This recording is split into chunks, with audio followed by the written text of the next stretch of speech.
उदयपुर राज्य के एक छोटे से गांव में करोड़ीमल नाम का व्यापारी अपनी पत्नी सुमित्रा और पुत्री गायत्री के साथ रहता था। करोड़ीमल ने अपनी पुत्री गायत्री का रिश्ता निश्चित कर दिया था। अब उसके विवाह की तिथि तय की गई और विवाह की तैयारी प्रारंभ हो गई। एक दिन करोड़ीमल ने अपनी पत्नी सुमित्रा से अपनी इच्छा बताई। मैं अपनी पुत्री गायत्री का विवाह बहुत धूमधाम से करना चाहता हूँ और मैं परसों से उसके लिए एक कीमती नौलखा हार भी बनवाना चाहता हूँ।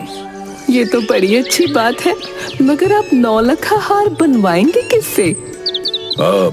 मुन्नी लाल सुनार से। उसके जैसा बारीक काम कोई और सुनार नहीं कर पाएगा। उसके काम में जो सफाई है ना, वो किसी सुनार के काम में नहीं है। नहीं नहीं, तुम उससे नौलखा हार मत बनवाना। क्यों? इसलिए क्योंकि काम की सफाई के साथ साथ वो हाथ की सफाई में भी माहिर है। मेरी सहेली जानकी ने उससे मोतियों का हार बनवाया तो सारे मोती नकली निकले। ऐसा कुछ भी नहीं है, मैं उसे बरसों से जानता हूँ भाई। और फिर हमारे तो दादा भी उसके दादाओं से ही जेवरात बनवाया करते थे। हैं? वो हमारे साथ बेईमानी नहीं करेगा। तभी वहाँ करोड़ीमल की पत्नी सुमित्रा की सहेली रंभा आ जाती है। राम राम सेठ जी। अरे राम राम पंडिताइन, कहिए कैसे मिजाज हैं आपके? और पंडित जी के घर में सब कुशल मंगल तो है? जब गांव में ऐसे लोग बैठे हो तो क्या कुशल और क्या मंगल, सब कुछ अमंगल ही अमंगल है। क्या बात है सखी, ऐसा क्यों बोल रही हो? सब ठीक तो है ना? चोरी हो गई, चोरी। किसके घर चोरी हो गई? किसके घर चोरी चोरी नहीं, डाका पड़ा है, डाका। अरे किसके घर डाका पड़ा है, साफ साफ बताती क्यों नहीं? मेरा तो जी बैठा जा रहा है। किसी और के घर में नहीं, मेरे ही घर में डाका पड़ा है। सुमित्रा और करोड़ीमल हैरानी से रंभा की तरफ देखते हैं और एक साथ बोलते हैं, तुम्हारे घर? हाँ हाँ, मेरे घर। हाय दैया, क्या सब कुछ ले गए डाकू? सब कुछ क्या ले गए, मेरा तो विश्वास ही उठ गया दुनिया से। अरे साफ साफ बताओ कि बात क्या हो गई? क्या बात बताऊं करोड़ीमल जी, मैंने उस चोर मुन्नी लाल सुनार को अपना ये पूरा 10 तोले का हार दिया था, सोने का, चमकाने के लिए। हाँ हाँ, तूने बताया तो था मुझे। तो क्या हुआ, उसने ठीक से चमकाया नहीं क्या? हार तो चमक रहा है अभी भी। चमकाया चमकाया, लेकिन हार से ज्यादा अपनी किस्मत को चमकाया, चोर कहीं का। अरे बात तो पूरी बताओ कि क्या हुआ आगे? होना क्या था, उसने हार तो चमका दिया और समय से मुझे वापस भी कर दिया, लेकिन जब मैंने हार को गले में डाला तो मुझे ये कुछ हल्का सा लगा। बस फिर क्या था, मैं तो हूँ ही समझदार। तुरंत हार लेकर पहुँच गई उस मुन्नी लाल सुनार की दुकान पर, और जब हार का वजन किया तो मैं तो लुट ही गई, बर्बाद हो गई, लूट लिया मुझे। अरे बात तो पूरी बताओ कि क्या हुआ आगे? होना क्या था, उसने मेरे 10 तोले के हार का 8 तोले बनाकर वापस किया। न एक कम न एक ज्यादा, पूरे 2 तोले का सोना गायब कर दिया। सुन लिया आपने अपने कानों से? मैं यही तो समझा रही थी कि वो एक नंबर का चोर है। काम के साथ साथ हाथ की सफाई भी बड़ी अच्छी करता है। अब अपने कानों से सुन लिया ना, और आंखों से देख भी लिया, तो हुआ ना आपको विश्वास? लेकिन आपने मुन्नी लाल सुनार को पूछा नहीं कि हार में से 2 तोला सोना कहाँ गया? हाय दैया, चोरों की भला कोई नियत होती है क्या? आप भी कैसी बातें करते हो। वो हमसे कहता, हाँ मैंने 2 तोला सोना चुराया है। करोड़ीमल जी, दुनिया आपकी तरह सीधी नहीं है, बड़े चालू लोग हैं यहाँ तो। देख लो अपनी आंखों से, ऊपर वाले ने तुम्हें सही समय पर बचा लिया, वरना कल को हार के साथ साथ बेटी के ससुराल में इज्जत भी गंवानी पड़ती। तुम सही कह रही थी, परंतु उसके जैसा बारीक काम करने वाला आसपास के गांव में भी कोई नहीं है। ठीक है तो करवाओ उससे ही काम। उससे 9 लखा हार बनवाया और वो नकली निकल गया तो गायत्री के ससुराल में कितनी बदनामी होगी, ये सोचा है आपने? बात तो तुम ठीक कह रही हो, लेकिन उसके जैसा हार कोई और बना नहीं पाएगा। इसीलिए हार तो मैं उससे ही बनवाऊंगा। देखता हूं वो मुझे कैसे धोखा देता है। वो शेर है तो मैं सवा शेर। तुम बस देखती जाओ। मुझे डर है कि हमारा नुकसान ना हो जाए, इसलिए एक बार सोच लो भाई। अरे मैंने सोच लिया है। इस बार मेरी चालाकी के सामने उसकी चालाकी धरी की धरी रह जाएगी। तुम चिंता मत करो। अगले दिन करोड़ी मल ने मुन्नी लाल सुनार को बुलाया और 9 लखा हार बनवाने का काम सौंपते हुए बोला, मुन्नी लाल, तुम्हारी हाथ की सफाई के बहुत चर्चे सुने हैं। ये मेरी बेटी की शादी का हार है। मैं नहीं चाहता कि इसमें तुम कोई हेरा फेरी करो, इसलिए तुम ये हार काली नदी के पार बने मेरे मकान में बनाओगे और मेरा एक आदमी हर समय तुम्हारे साथ रहकर तुम्हारी निगरानी करेगा। सेठ जी कैसी बातें करते हो हैं? गायत्री तो मेरी बेटी जैसी है। भला उसके विवाह के गहने के साथ मैं ऐसा क्यों करूंगा? आप मुझ पर विश्वास करें। आप जैसा चाहते हैं मैं वैसा ही हार बना कर दूंगा, वो भी एकदम खरा। मुझे मेरी दुकान पर ही काम करने दीजिए। नहीं नहीं मुन्नी लाल, ये मेरी बेटी के ससुराल के सामने इज्जत की बात है। मैं किसी पर विश्वास नहीं करूंगा। तुमसे जैसा कहता हूं वैसा ही करो। कल से काली नदी के पार बने मकान में काम शुरू कर दो। अगले दिन से काम शुरू हो गया। मुन्नी लाल और सेठ जी का नौकर मुरली नाव में बैठकर काली नदी के पार सेठ जी के मकान में जाते हैं।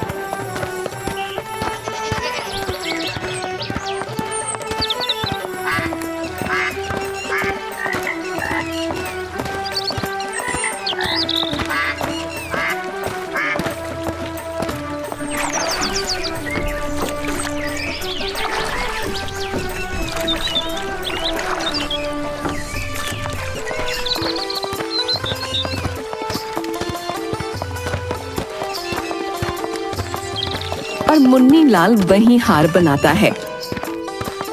मुरली उसकी निगरानी करता। शाम को आधा बना हुआ हार लेकर वे वापस लौट आते। सेठ आधा बना हुआ हार अपनी तिजोरी में रख लेता। अगले दिन उसे तिजोरी से निकालकर मुन्नी लाल को देता। अपने ऊपर सेठ का ये अविश्वास देखकर मुन्नी लाल दुखी था। मुन्नी लाल अपनी पत्नी से, मुझे करोड़ी मल का अविश्वास देखकर बड़ा दुख होता है। जी तो आता है कि काम ही ना करूं उसका। तो छोड़ क्यों नहीं देते उस करोड़ी मल का काम? होगा सेठ अपने घर का, मेहनत के पैसे देगा हमें, मुफ्त के नहीं। लेकिन आपको भी कौन समझाए, आपको भी तो न जाने क्या सनक पड़ी है उस हार की जो जान दिए हुए हो, वो भी कैसे लोगों के लिए जिन्हें आप पर रत्ती भर भी विश्वास नहीं। नहीं नहीं, मैं उस काम को बीच में नहीं छोड़ सकता। इस काम के बाद मैं दुनिया का सबसे अमीर आदमी बन जाऊंगा, देखना। क्या कहना चाहते हो तुम? क्या चल रहा है तुम्हारे दिमाग में? कुछ नहीं, बस समय का इंतजार करो। एक दिन करोड़ी मल को अपने किए हुए इस व्यवहार पर पछताना होगा। हाँ। मुन्नी लाल मन लगाकर काम करता है, लेकिन वो मुरली से बहुत परेशान था। मुरली दिन भर उसके सिर पर सवार रहता। वो सिर खुजलाता तो मुरली उसके बालों को टटोलता। वो छींक मारता तो मुरली उसके रुमाल की तलाशी लेता। एक दिन तो हद हो गई। मुन्नी लाल ने रुमाल से अपना मुंह पोंछा तो मुरली ने उसकी मूंछ के बाल टटोले। मुन्नी लाल को बड़ा गुस्सा आ गया। मुरली, बहुत हो गया तुम्हारा। अगर तुम्हारे सेठ को मुझ पर इतना भी भरोसा नहीं है तो मैं एक काम करता हूँ, तुम्हें वहां बैठकर बताता हूँ कि हार कैसे बनाना है। तुम ही काम कर लो, इस तरह मैं काम नहीं कर सकता हूँ। मैंने क्या किया है? मैं तो सिर्फ अपने सेठ का हुक्म बजा रहा हूँ। अगर तुम्हें ज्यादा ही तकलीफ है तो तुम खुद करोड़ी मल से कह दो कि तुमसे ये काम नहीं हो सकता। हाँ। मुन्नी लाल को गुस्सा तो बहुत था, परंतु उसने एक क्षण के लिए कुछ सोचा और फिर मुरली से बिना कुछ कहे चुपचाप अपने काम को वापस करने लगा। शाम को घर जाकर उसने पत्नी को सारी बात बताई। मुझे समझ नहीं आता कि तुम क्यों इस तरह की जिल्लत बर्दाश्त करते हो। छोड़ क्यों नहीं देते इस मरे हार के काम को? नहीं छोड़ सकता। एक बार हार बन जाए फिर मैं सेठ जी को और इस मुरली को मजा चखाऊंगा। हाँ, आखिर वो दिन आ ही गया जब नौलखा हार बनकर तैयार हो गया। बस उसे चमकाना बाकी था। चमकाने का काम अगले दिन किया जाना था। शाम को मुन्नी लाल करोड़ी मल से, सेठ जी बस एक दिन का काम बाकी है। एक दिन भी नहीं, सिर्फ आधे दिन का काम रह गया है। हार को चमकाने का काम रह गया है जो मैं कल पूरा कर दूंगा, और उसके बाद आपका नौलखा हार बिल्कुल तैयार हो जाएगा। अच्छा, तुम्हारा बहुत बहुत धन्यवाद मुन्नी लाल, जो तुमने इस काम को समय से पूरा किया। लाओ, हार मुझे दे दो, मैं इसे तिजोरी में रख देता हूं। बस कल एक और दिन तुम्हें कष्ट उठाना होगा मेरे इस हार के लिए। हाँ सेठ जी, हार तो आपकी ही है। मेरी हार? अब तुम कहना क्या चाहते हो? मेरी कौन सी हार है? अब कुछ नहीं सेठ जी, मैं ये कह रहा था कि हार तो आपका ही है, बस थोड़ी जबान फिसल गई थी। सुमित्रा वहीं खड़ी थी। मुन्नी लाल के जाते ही सुमित्रा बोली, मुझे तो इस मुन्नी लाल सुनार की नीयत कुछ ठीक नहीं लगती है। अब तुम कहना क्या चाहती हो? देखा नहीं कैसे मुस्कुराकर बोल रहा था, हार तो आपका ही है। अरे तुम भी कुछ भी सोचती हो। उसने बाद में कहा तो कि जबान फिसल गई थी। अरे हार आपका है कहने की जगह हार आपकी है कह गया। जरा सी बात का बतंगड़ मत बनाओ। खुद का दिमाग भी शांत रखो जरा, है? और मेरा भी शांत रहने दो। अगले दिन मुन्नी लाल मुरली के साथ काली नदी पार सेठ के मकान में पहुंचा। उसने हार चमकाने का काम शुरू किया और दोपहर तक हार पूरी तरह से तैयार हो गया। मुन्नी लाल ने हार को लाल रंग के मखमली कपड़े में लपेटा और एक डिब्बे में बंद कर नाव में बैठकर मुरली के साथ वापस लौटने लगा। सेठ को पता था कि आज नौलखा हार बनकर तैयार हो जाएगा। उत्साह में वो नदी के किनारे पहुंच गया। मुन्नी लाल ने जब सेठ जी को नदी किनारे खड़े देखा तो नाव से ही जोर जोर से हाथ हिलाने लगा। हाथ हिलाते हुए वो खुद भी इतना डोल रहा था कि नाव भी डावाडोल होने लगी। अरे मुन्नी लाल, अरे इतना जोर से मत डोलो। अरे तुम्हारे डोलने से नाव संभालना मुश्किल हो रहा भाई। मुरली के बोलते बोलते नाव का संतुलन बिगड़ गया और वो उलट गई। मुन्नी लाल और मुरली नदी में गिर पड़े। सेठ ने गांव वालों को बुलाकर बड़ी मुश्किल से मुन्नी लाल और मुरली को बाहर निकाला। बाहर निकलने के बाद, सेठ जी ये लीजिए आपकी अमानत। अब इसके बाद मेरी कोई जिम्मेदारी नहीं है। इस हार के प्रति मुझे इस बंधन से मुक्त कीजिए। करोड़ीमल खुश था कि नाव के उलट जाने और मुन्नी लाल के पानी में गिरने के बाद भी नौलखा हार सही सलामत है। अब तुम्हारा बहुत बहुत शुक्रिया मुन्नी लाल। तुम्हें इस हार को बनाने में बहुत कष्ट हुआ। मुझे तुम्हारे काम पर पूरा भरोसा था। सेठ जी ही, आपको मेरे काम पर तो भरोसा था लेकिन मुझ पर नहीं। करोड़ीमल हंसता हुआ वहां से घर चला आया।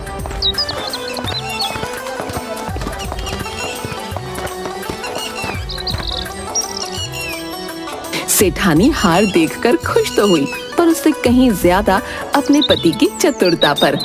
गांव भर के लोगों ने सेठ की खूब प्रशंसा की कि चालाकी में सेठ मुन्नी लाल से 20 है। दिन गुजरे और वो दिन भी आ गया जब गायत्री का विवाह था। सुमित्रा ने नौलखा हार का डिब्बा खोला तो दंग रह गई। हार काला पड़ चुका था। सुमित्रा जोर जोर से रोने लगी।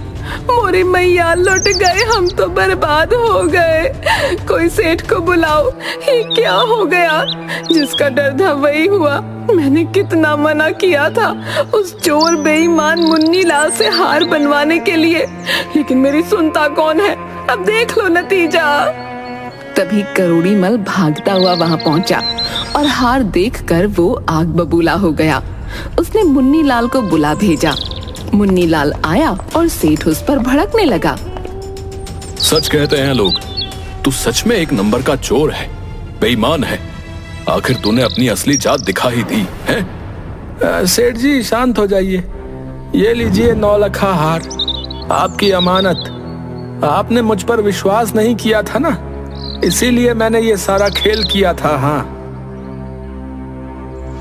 हार देखकर करोड़ी मल शांत हो जाता है और मुन्नी लाल से पूछता है, इतनी निगरानी के बाद भी तुमने असली हार गायब कैसे किया?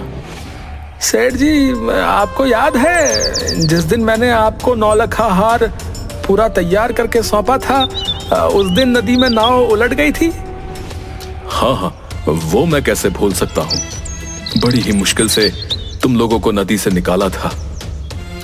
सेठ जी, मैंने नकली 9 लखा हार नदी के भीतर छुपा कर रखा था। नाव उलटने पर मैंने असली हार को नकली हार से बदल दिया और किसी को पता भी नहीं चला। असली हार मैंने नदी में ही छुपा कर रख दिया था, जो मैं रात को निकाल लाया। लेकिन एक बात मुझे अभी भी समझ में नहीं आई। कहिए सेठ जी, अब और क्या पूछना है? अगर तुम्हें यह हार मुझे वापस ही करना था तो तुमने ये सब क्यों किया? सेठ जी, माना कि हम सुनार जात से बदनाम हैं, कि हम किसी के सगे नहीं होते, लेकिन मैंने गायत्री बेटी को हमेशा अपनी बेटी ही माना है। जितना शौक आपको उसके ब्याह के लिए था ना, उतना ही मुझे भी था। आपकी ममता और मेरी ममता में सिर्फ फर्क इतना सा था कि आपने उसे जन्म दिया और आप उसका कन्यादान कर सकते हैं।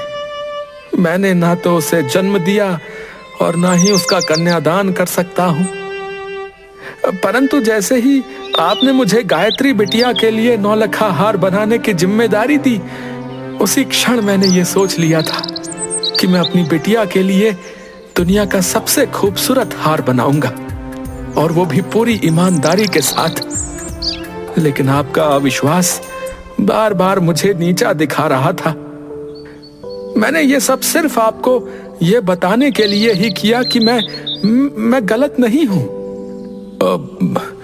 मुझे माफ कर दो मुन्नी लाल, मुझसे बहुत बड़ी गलती हो गई। परंतु अभी भी मेरे मन में एक संशय है। कहिए सेठ जी, आज अपने मन के सारे संशय दूर कर लीजिए। तुमने गांव के बाकी लोगों के जेवरों को बनाने और साफ करने में उनके साथ बेईमानी क्यों की? जी, मैं रोज भगवान के आगे जाता हूँ और एक ही प्रार्थना करता हूँ कि मुझे अगले जन्म में सुनार का जन्म मत देना, क्योंकि मैं कितनी भी ईमानदारी कर लूं, लोगों के मन से ये भाव नहीं मिटा सकता कि मैंने अपना काम पूरी ईमानदारी के साथ किया है। करोड़ी मल को अपने किए व्यवहार पर पछतावा था। उन्होंने अपनी बेटी गायत्री का कन्यादान करते वक्त अपने और सेठानी के साथ साथ मुन्नी लाल और उसकी पत्नी को भी बिठाया और उन चारों ने मिलकर गायत्री का कन्यादान किया। मुन्नी लाल अपनी पत्नी से बोले, देखा, मैंने तुमसे कहा था ना, इस काम के बाद मैं दुनिया का सबसे अमीर आदमी बन जाऊंगा।